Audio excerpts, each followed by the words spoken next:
Hey, how's it going everybody? It's Tanner here, and welcome back to a new video here on the channel covering all sorts of news related to pop culture media and things to that degree. We're going to talk about a whole bunch of different stuff today. We're going to talk about some Ninjago stuff at the beginning of the video, and then we're going to jump into some Disney Plus Marvel series stuff because we got a lot of trailers yesterday for a lot of different things during the Super Bowl, and I, for one, did not watch the Super Bowl because I was at work at my other job, and I basically missed a lot of it. I'm not a football fan, so I don't really care, but I did want to see some of the trailers when they actually premiered during the game. Of course, I saw them after the game, but that's not really the point. Let's go ahead and talk about some Ninjago stuff right off the bat. So we did recently get a trailer for Season 12 of Ninjago, or it was more like a 30-second teaser, so pretty much just like a Super Bowl trailer if you want to go ahead and call it that. It most certainly wasn't, but it's about the same length as a traditional Super Bowl trailer. About 30 seconds of footage, and we got a lot of crazy stuff going on here, and it kind of raised a lot of questions throughout the Ninjago community. Specifically, will this season be any good,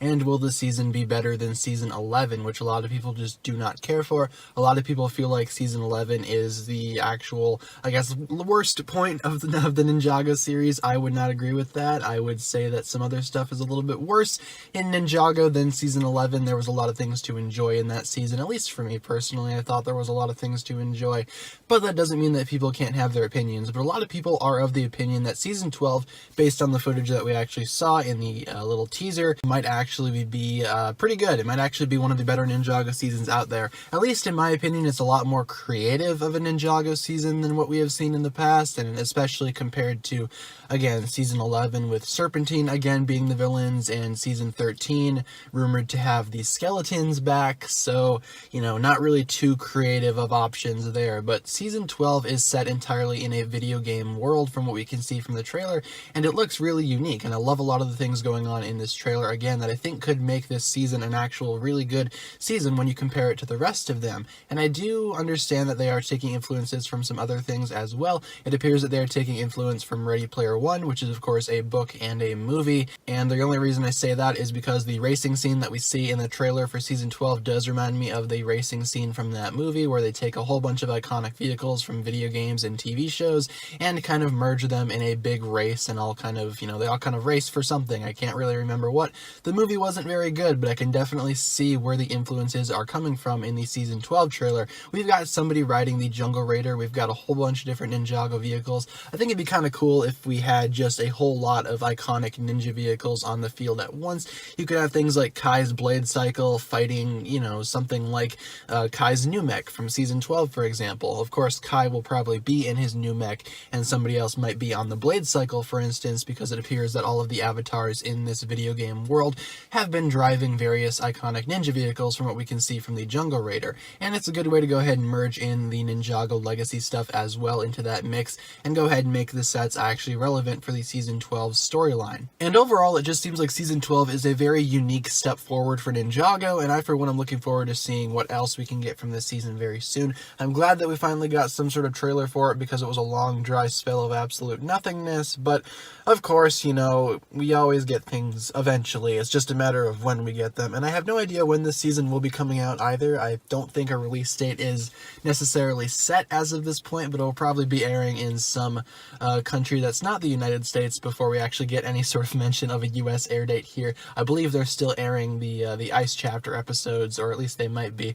I have no idea if they're done with that or not, but it's definitely a long time in between airings until we actually finally get something here in the States, so not quite sure when it will be airing, but I do think it'll be a very unique Ninjago season nonetheless, and I feel like a lot of people are really excited for it, myself included. I feel like it's going to be an awesome season, and the visuals and everything going on in the new trailer definitely suggests that this season, well, it might not be one of the better seasons out there, or at least it has the potential to be, and it's for sure one of the most unique Ninjago seasons that we've ever seen.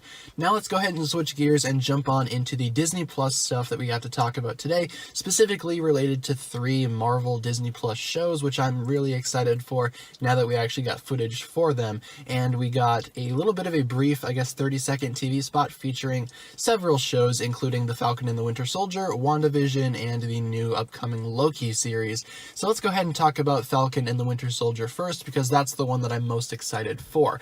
And there's a lot of cool stuff going on here. The trailer actually opens with Sam Wilson's Falcon grabbing Cap's shield that he received at the end of Endgame, and he's practicing throwing it, presumably because, of course, he's supposed to be the next Captain America. But we see later on in the trailer he's still in his Falcon uniform, so I don't think he's going to be Captain America throughout the entire series. I have a feeling he will be Captain America at the end of this entire thing. The only reason I say that is because we see somebody else donning a Captain America-esque costume. This is, of course, U.S. Agent, played by Wyatt Russell, who you might know from Overlord, which is a very good movie. If you have not yet seen that film, highly recommend checking that out. But you can see him in a picture here running along a football field and high-fiving some people. So this is presumably the government's answer to Captain America being gone.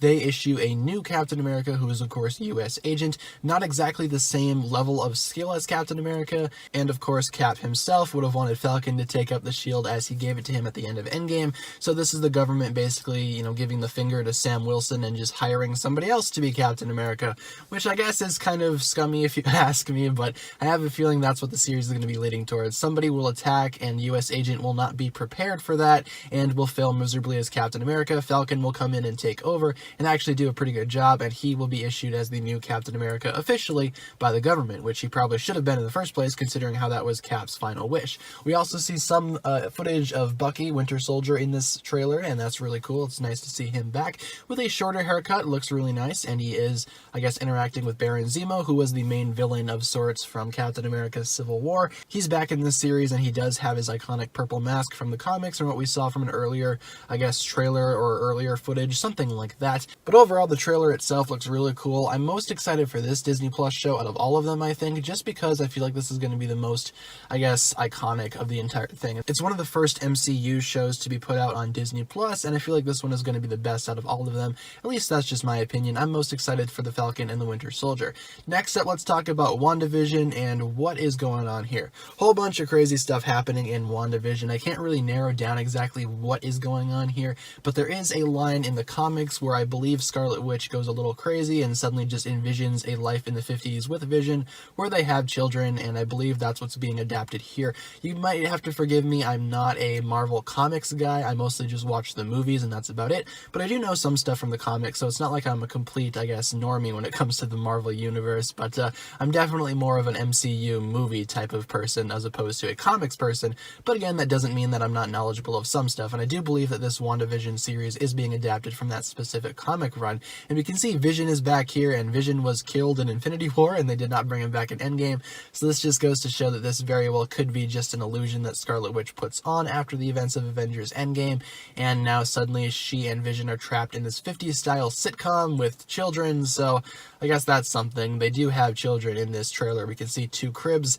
and I believe in the comic run, Scarlet Witch and Vision do have a set of twins in Scarlet Witch's kind of messed up kind of mind world that she creates. So I'm curious to see what that'll actually look like when the WandaVision series comes out. I'm not really too looking forward to this one, if in all honesty. I don't really care for Scarlet Witch as a character, and I don't really care for Vision as a character either, so not quite sure what to feel about this series, but I will still watch it, and if it's good, then it's good, and if it's bad, well, I guess I just won't really care. I'm most excited, again, for Falcon and Winter Soldier. Now let's talk about Loki really quick. We didn't really get a whole lot of stuff going on with the Loki series. We just got one shot of Tom Hiddleston. It appears to be in some type of prison, because could be an Asgardian prison, could be an actual Earth prison, which is kind of strange, because the last that we saw of Loki in Infinity War, he was killed by Thanos. And again, we had a Loki in Avengers Endgame, and he kind of escaped with the Tesseract, and I believe this series will be following that Loki, not the one that was killed in the main timeline, but the one that escaped with the Tesseract in this alternative timeline.